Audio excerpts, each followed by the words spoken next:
Number 2 is hand push-offs. Yes. In particular, hand push-offs around the toilet?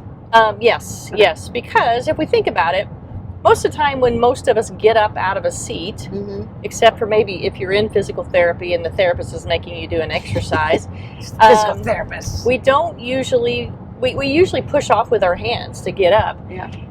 You know, and so you kind of automatically do that when you're in the bathroom. But a lot of times we have clients that will grab the toilet paper holder, which is a no-no. Yeah. They may try to reach up for a towel rack, which is an absolute no-no. Yeah. Or maybe they have a pedestal sink. Yeah, we don't want pedestal sinks. Now, some people are able to use, you know, like a cabineted sink. Yeah. But, you know, that's not always great either because of usually the height of a cabinet.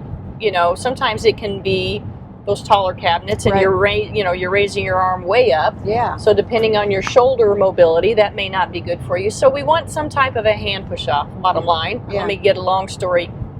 Even longer. Yeah. So there's a lot of different options out there. You can get toilet seat risers with handles. If you have a good height toilet, you can get toilet rails, and they come in different types.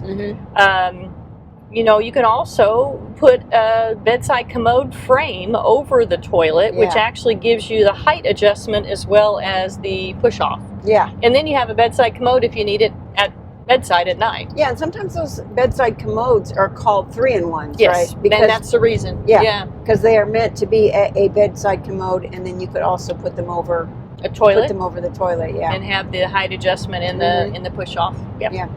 Okay.